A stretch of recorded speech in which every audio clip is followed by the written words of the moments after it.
आप सभी का बहुत बहुत स्वागत है अपने यूट्यूब चैनल पढ़ाई करो ऑनलाइन पे। मैं आशीष कुमार आप सभी दोस्तों का हार्दिक स्वागत करता हूं।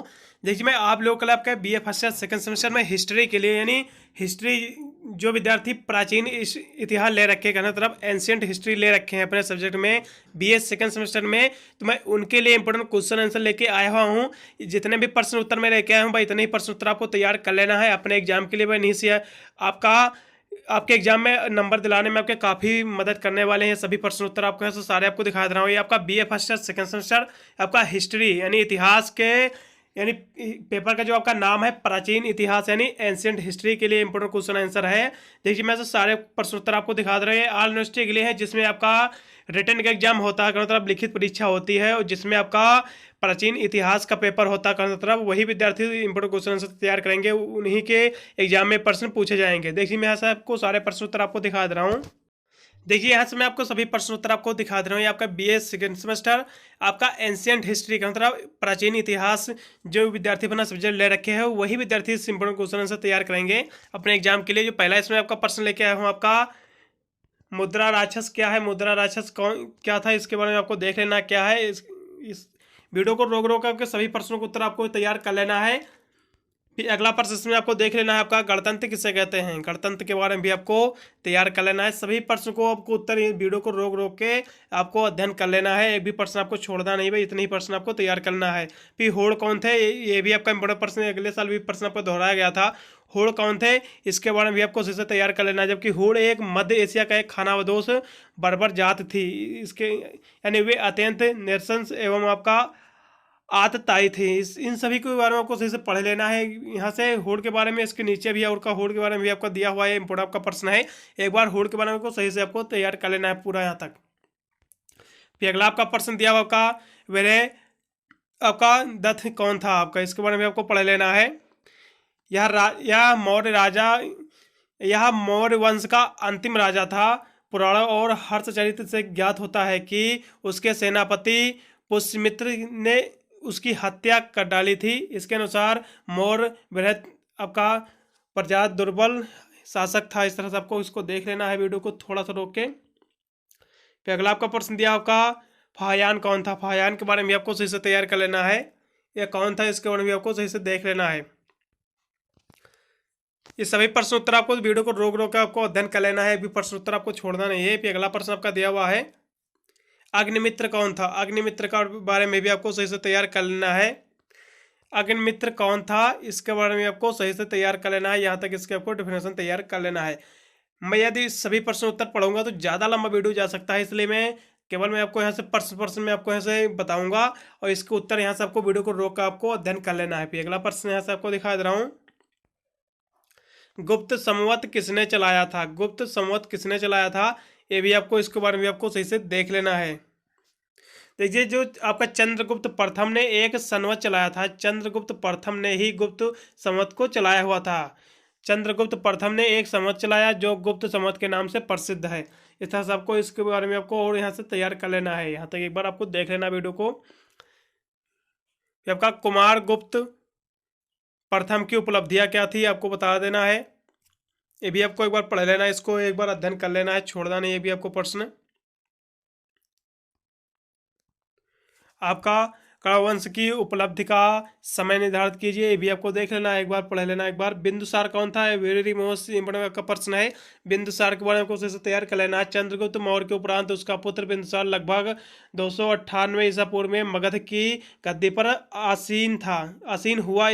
उसे पुराणों के यानी वारिसार, जैन ग्रंथों से यानी सिंहसेन, और यूनानी ग्रंथों में यहाँ से यानी अमित्र घात कहा गया है। यानी उसने अपने शासनकाल में कोई नई विजय नहीं की, परंतु उसने पिता था, उसके अपने जो पिता थे इनके चंद्रगुप्त मौर्य के साम्राज्य की सुरक्षा की था। उसके शासनकाल की प्रमुख घटना तक्षशिला का विद्रोह थी, और जिससे सैनिक शक्ति से दबाव दिया गया। इस तरह से आपको इसको देख लेना है। ये आपका इंपोर्टेंट प्रश्न है बिंदुसार। काचगुप्त कौन था, काचगुप्त के बारे में आपको इसे देख लेना है। ये भी एक बार आपको पढ़ लेना। आपका तोरमाड़ कौन था, इसके बारे में आपको देख लेना है। तोरमाड़ कौन था, इसके बारे में आपको एक बार पढ़ लेना है, वीडियो को रोक के थोड़ा सा। फिर अगला आपको प्रश्न दिया हुआ काला अशोक कौन है, काला अशोक के बारे में आपको इसे देख लेना है।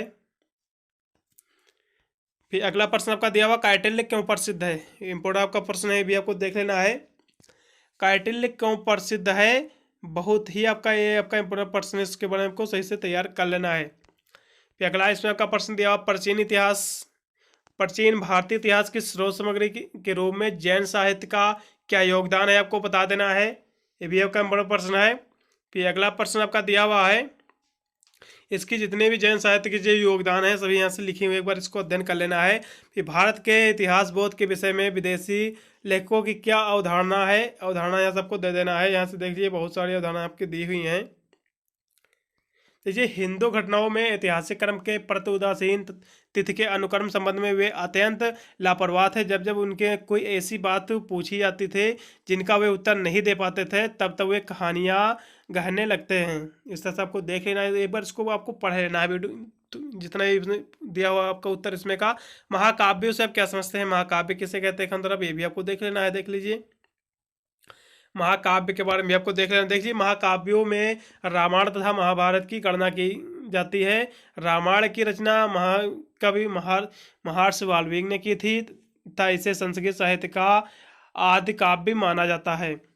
इसको एक बार पढ़ लेना था। रामायण का संस्कृत का सम्यक जानकारी उपलब्ध होती है। महाभारत रामायण की अपेक्षा बड़ा है। इसकी रचना महर्षि व्यास ने की थी। कहा जाता है कि महाभारत की रचना 30 वर्षों में की गई थी। इस ग्रंथ का मौलिक नाम जय था। जय के बाद इसे भारत का नाम दिया गया। इस तरह से इसको देख लेना है। उस समय इसमें मात्र 24,000 श्लोक थे। बाद में इसमें आपका उपाख्यानों को जोड़ा गया है, इसे महाभारत का नाम दिया गया है। इस तरह से आपको देख लेना, एक बार पीडीएफ को पढ़ लेना है, जिसके अंदर आप अपने एग्जाम में लिख सको। अभिलेख से क्या तात्पर्य, ये प्रश्न आपके अगले साल भी प्रश्न आपका दोहराया गया था। अभिलेख से क्या तात्पर्य है, देखिए मैंने जो इसका एक मॉडल पेपर अपलोड किया हुआ हूँ, एंशिएंट हिस्ट्री का ही मैंने अपलोड किया हुआ हूँ, प्राचीन इतिहास का, उसका जितना भी सोल्यूशन है उस सभी इंपोर्टेंट क्वेश्चन में आपको आंसर में आपको मिल जाएगा। इसको आपको पूरा आपको वॉच कर लेना है। पूरा जितने भी मैं प्रश्न उत्तर लेके आया हूँ सभी को आपको अध्ययन कर लेना है, वीडियो को रोक रोक कर। अभिलेख से क्या तात्पर्य है, ये भी आपको देख लेना है। इतिहास की जानकारी में अभिलेख सबसे विश्वसनीय साधन है। वे अभिलेख शिलाओं, स्तंभों, गुफाओं, धातु पत्रों के में खुदे हैं तथा आपका जो संस्कृत, पाली, प्राकृत भाषाओं में है। इसमें काफ़ी जानकारी मिली है, जैसे कि अशोक के अभिलेख से उसके धर्म तथा साम्राज्य की सीमाओं की जानकारी होती है। राज्य का हर्षय का यानी प्रयास स्तंभ पर लिखा लेख समुद्रगुप्त के संबंध में जो आपका पर्याप्त ज्ञान देता है। इसी प्रकार अन्य अभिलेख ऐसे ऐतिहासिक जानकारी देते हैं। फिर अगला आपका प्रश्न दिया हुआ, सुदर्शन झील का निर्माण किसने करवाया था, ये आपको देख लेना। सुदर्शन झील का निर्माण कराया था चंद्रगुप्त मौर्य के शासनकाल में ये बनवाई गई थी। देख लेना इसको एक बार, वीडियो करो ओके। स्मरण किसे कहते हैं, स्मरण की मेमोरी किसे कहते हैं, ये भी आपको देख लेना। स्मरण किसे कहते हैं, स्मरण जो आपकी होती है प्राचीन स्मरण के अंतर्गत प्राचीन भवन, मंदिर, विहार, स्तूप, मठ, मूर्तियाँ, चित्रकारी, भावावशेष आदि प्राचीन स्मरण के प्रकाश में लाने का श्रेय भारत के पुरातत्व विभाग को है। इस तरह से आपको देख लेना है। फिर अगला आपका प्रश्न दिया होगा, परवर्ती गुप्त शासन कौन था, परवर्ती गुप्त शासक कौन था, इसके बारे में आपको सही से देख लेना एक बार। महाजनपद से क्या आशय है, महाजनपद आपका इम्पोर्टेंट प्रश्न है। महाजनपद से क्या आशय है, इसको आपको पढ़ लेना पूरा, आपको वीडियो को रोक के थोड़ा सा इसके बारे में आपको सही से पढ़ लेना एक बार, वीडियो को रोक के थोड़ा सा। आपका प्राचीन ऐतिहासिक स्रोतों के रूप में मुद्राओं का महत्व यहाँ सबको दे देना है। भी कंप्यूटर पर इसके क्या महत्व थे, इसके बारे में आपको सही से पढ़ लेना है। फिर अगला आपका प्रश्न यहाँ से दिया हुआ है, बिंबिसार की वैवाहिक नीति क्या थी, वैवाहिक नीति भी आपको देख लेना है बिंदुसार की। फिर आपका वैशाली की लिच्छव क्या थी, वैशाली की लिच्छव भी आपको देख लेना है। ये भी आपको प्रश्न वीडियो को रोक के देख लेना है। फिर आपका उदयन कौन था, उदयन के बारे में आपको सही से देख लेना है। उदयन है आपका जो बौद्ध और जैन यानी शासकों के अनुसार अजातशत्रु का उत्तराधिकारी उदय था, यानी उदय या उदयन था। जैसा देख लेना, वीडियो को थोड़ा सा आपको रोक के पढ़ लेना एक बार, सभी के अंदर जितने प्रश्न लेके आए हों आपको। महापदम नंद कौन था, महापदम नंद कौन थे, इसके बारे में आपको देख लेना। हमारा ये जो आपके थे प्रबल विजेता थे, इनके अंतर्गत आपको पढ़ लेना है। फिर अगला आपका प्रश्न दिया हुआ है अशोक का धम्म पर टिप्पणी। अशोक का धम्म पर जो टिप्पणी है ये आपका इम्पोर्टेंट प्रश्न है। देखिए अशोक के अभिलेख में धम्म शब्द का प्रयोग बार बार आया है, परंतु धम्म के विषय के विद्वान का मतभेद है कि वह स्वयं कहता है कि केयमचु धम्मे यानी धम्म क्या है, पुनः उत्तर देता है यानी बहुकल्याण, दया है, ध्यान है और सत्यता और बुद्ध यानी शुद्ध है, सभी ये धम्म है। फिर अगला आपका प्रश्न का दिया हुआ है खारवेल किस धर्म का अनुयायी था। खारवेल किस धर्म का अनुयायी था, ये जैन धर्म का अनुयायी थे। इसको देख लेना है एक बार वीडियो को रोक के। रामगुप्त कौन था, रामगुप्त के बारे में आपको इसे पढ़ लेना है। रामगुप्त जो था ये आप समुद्रगुप्त का पुत्र था, या चंद्रगुप्त द्वितीय विक्रमादित्य यानी विक्रमादित्य का भाई था। इस तरह से आपको इतना आपको बिल्कुल पता ही होना चाहिए इसके अंदर तो ये कौन था, जिससे आप बाद में बना भी कर भी आप लिख सकते हैं आसानी से। ग्रहवर्मन कौन था, ग्रहवर्मन के बारे में आपको देख लेना है।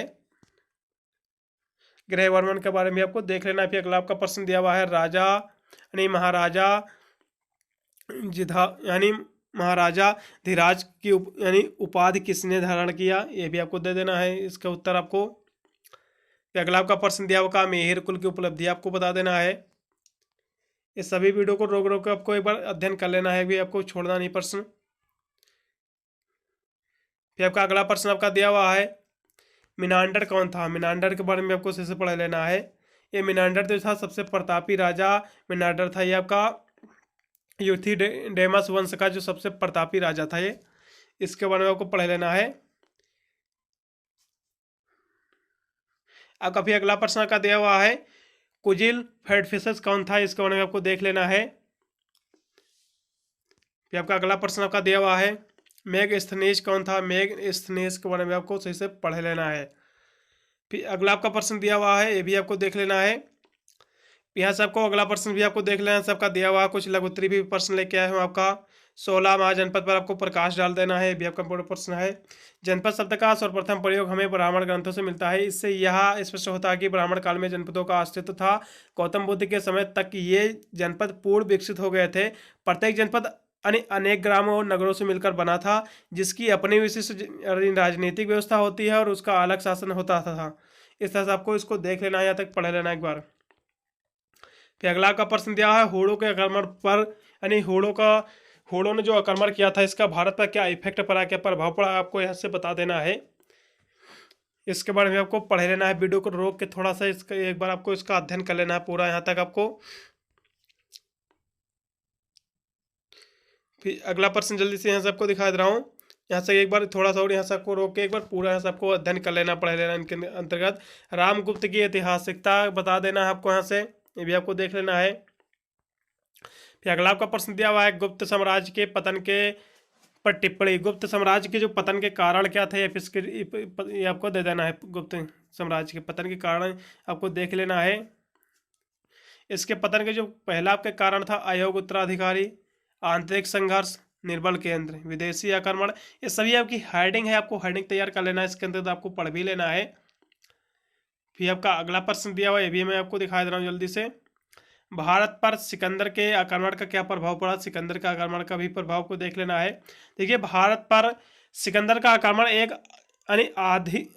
आधी की बात था, जिसके चले जाने पर वातावरण पुनः शांत हो जाता है। B.A. स्मिथ के अनुसार सिकंदर के आक्रमण ने उत्तर पश्चिमी भारत को झकझोर दिया। उसके आक्रमण के बाद भारत का प्रत्यक्ष रूप से कोई प्रभाव नहीं इस पर कोई भी प्रभाव नहीं डाला, परंतु अप्रत्यक्ष रूप से इसके प्रभाव के ने भारत को विशेष प्रभावित किया। देखिए इसका प्रत्यक्ष आपका प्रभाव एक है, इसका एक अप्रत्यक्ष प्रभाव है। सबसे पहले आप प्रत्यक्ष प्रभाव देख लीजिए, इसके अंतर्गत क्या लिखा हुआ है। प्रत्यक्ष प्रभाव के अंतर्गत यानी यूनानी उपनिवेशों की स्थापना हुई थी। इसमें आपका कुछ भागों का यूनानियों के राज्य में स्थापित हो गए थे, यानी इनमें से कुछ राज्यों का अस्तित्व बहुत दिनों तक बना रहा। आक्रमण से धन जन की बड़ी क्षति हुई, असंख्य लोग मारे गए थे और बहुत से व्यक्ति बंदी बनाकर विदेशों में दासों के रूप में बेचे गए थे। इसमें ये हुआ था प्रत्यक्ष में। और अप्रत्यक्ष में क्या हुआ था ये भी आप देख लीजिए। अप्रत्यक्ष प्रभाव इसका क्या था। अप्रत्यक्ष प्रभाव में राजनीतिक दृष्टि में भारतीयों को अपनी दुर्बलता यानी दोषपूर्ण सैन्य शक्ति और यानी युद्ध कला का ज्ञान हुआ तथा सीमांत राज्य कमजोर हो गए थे, तथा चंद्रगुप्त मौर्य को इन राज्यों को सफलतापूर्वक जीतकर देश में राजनीतिक स्थिरता स्थापित करने में सहायता मिली। ये आपको, इसको भी आपको पढ़ लेना है, अप्रत्यक्ष प्रभाव भी। फिर आपको स्कंदगुप्त की उपलब्धियां भी आपको ऐसे दे देना है, इसकी उपलब्धियां क्या थी। कुमारगुप्त की मृत्यु के बाद उसका पुत्र स्कंदगुप्त गद्दी पर बैठ गया। स्कंदगुप्त के व्यक्तित्व का उपलब्धियों के प्रमुख स्रोत उसके राजकाल में के अभिलेख हैं।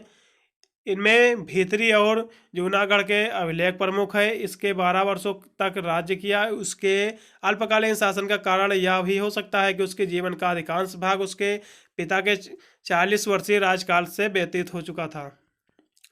अगला प्रश्न इसी में आपको और देख लेना है, यहाँ से हो गया। फिर आपका मौखरी कौन था, मौखरी के बारे में आपको देख लेना है। देखिए, गुप्तों के पतन के बाद उत्तरी भारत के उदय होने वाली शक्तियों में सबसे महत्वपूर्ण शक्ति कन्नौज का मौखरी वंश था। देखिए, 6वीं शताब्दी में ईसा पूर्व में उत्तरार्ध के उसके एक नवीन राजवंश की स्थापना की थी। इस तरह से आपको देख लेना एक बार। फिर आपका अगला प्रश्न दिया हुआ है, शंख कौन था। शंख कौन था, इसके बारे में आपको देख लेना है। अशोक के बौद्ध नीति के सैनिक दृष्टिकोण के देश में नितांत दुर्बल बना दिया था। उसकी मृत्यु के बाद यानी पश्चात ही देश का चतुर्दिक यानी विपत्ति के बादल बढ़ने लगे। जिस समय भारतवर्ष का यानी संकटापन का संघारात्मक इस परिस्थिति से गुजर रहा था, उस समय जिसका यानी पतन और पराभव यानी अवश्य प्रभावी का व्यतीत हो रहा था, उसी समय देश में एक महान क्रांति हुई जिसमें भारतवर्ष के इतिहास की दिशा को ही मोड़ दिया। यह क्रांति अहिंसात्मक बौद्ध नीति और पोषक अशोक के वंशज अंतिमौर के नरेश रथ की हत्या और शास्त्र के उचित समाज का प्रतिपादन करने वाले ब्राह्मण धर्म के अनिशुक वंश के नरेश पुष्पमित्र का सिंहासन समारोहण था। देखिए, शंख कौन थे, शंख का यहाँ से नीचे भी लिखा हुआ है। शंख जो थे आपका, यह बड़ा विवाद स्पंद प्रश्न है आपका, इसको आपको पढ़ लेना एक बार फिलहाल के लिए। फिर आपका अगला प्रश्न से आपका दिया हुआ है, मौर्य साम्राज्य के पतन के कारण आपको देख लेना है। इसके पतन के क्या कारण थे, ये आपको पढ़ लेना है। इसका जो पहला कारण था अयोग्य उत्तराधिकारी, इसका पहला कारण इसके अंदर आपको पढ़ लेना है।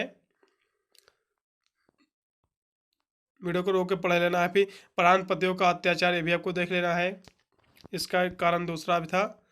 फिर गुप्त कौन था, गुप्त कौन भी आपको देख लेना है। गुप्त कौन था, इसके बहुत सारे यहाँ से गुप्त को कुछ लोग यहाँ से इसको शूद्र मानते थे, कुछ लोग इसको ब्राह्मण मानते थे। सभी की अलग अलग इतिहास है, देख लीजिए। यहाँ से काशी प्रसाद जायसवाल के अनुसार गुप्त शूद्र थे। यहाँ से बहुत सारी तर्क दी हुई, यहाँ से बहुत सारे आगे भी लिखा हुआ। गुप्त वैश्य थे, बहुत कुछ ने यहाँ से वैश्य इसको कहा हुआ है।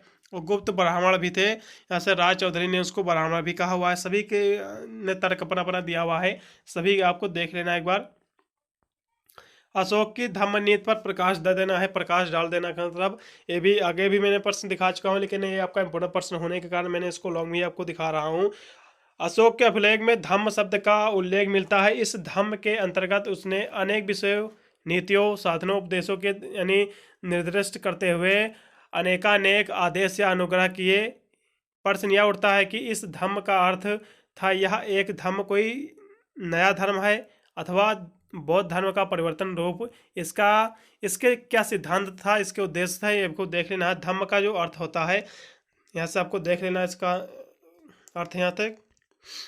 फिर अगला आपका प्रश्न दिया हुआ है धम्म का, ये भी आपको देख लेना है, पढ़ लेना, इसकी आलोचना भी आपको देख लेना है। चंद्रगुप्त मौर्य के प्रारंभिक जीवन की उपलब्धियां आपको देख लेना है, क्या इसकी उपलब्धियां थी चंद्रगुप्त मौर्य की, इसकी जीवनी प्रारंभिक जीवन क्या थी, ये आपका ब्राह्मण साहित्य, इस सभी अंतर्गत आपको वीडियो को रोक के पढ़ लेना एक बार, यहाँ तक पूरा आपको अध्ययन कर लेना। फिर अगला प्रश्न आपका दिया हुआ चंद्रगुप्त मौर्य की उपलब्धियां भी यहाँ सबको देख लेना है। ये उपलब्धियां सारी यहाँ से दी हुई हैं, उपलब्धियों को भी यहाँ से आपको पढ़ लेना एक बार। काफ़ी लंबा ये वीडियो है, देखिए प्रश्न के उत्तर है, आपको ये वीडियो को देख लेना एक बार। फिर अगला प्रश्न आपका दिया कनिष्ठ कौन था, इसकी उपलब्धि आपको देख लेना है। चीन के उत्तर पश्चिम का प्रांत के यूची के हिमायू नाम के 2 जातियाँ रहती थी, जिसे घुमक्कड़ जातियों पशुओं के साथ एक स्थान से दूसरे स्थान से घूमती फिरती रहती थी। इस तरह आपको देख लेना है आपका कौन था कनिष्ठ, कहाँ से आपको अर्थ मिल जाएगा कनिष्ठ कौन था। पूरा आपको एक बार वीडियो को रोक कर यहाँ से अध्ययन कर लेना है पूरा आपको। ये अगला पर्सन मैं आज सबको दिखा दे रहा हूँ। ये सभी पर्सन आपको दिखा चुका हूँ, ये आपका लास्ट पर्सन में आपका था।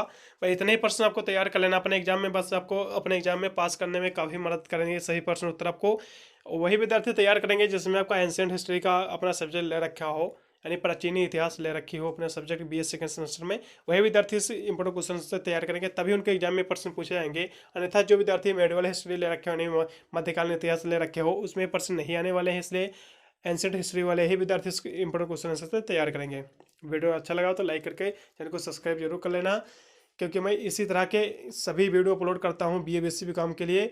Model paper important question answer दोनों में प्रोवाइड करता हूँ यहाँ से, जिसकी वजह से अपने एग्जाम में अच्छे खासे मार्क्स अटेंड कर सकते हैं। मिलता हूँ अन्य वीडियो के लिए, तब तक सभी को thank you watching this video.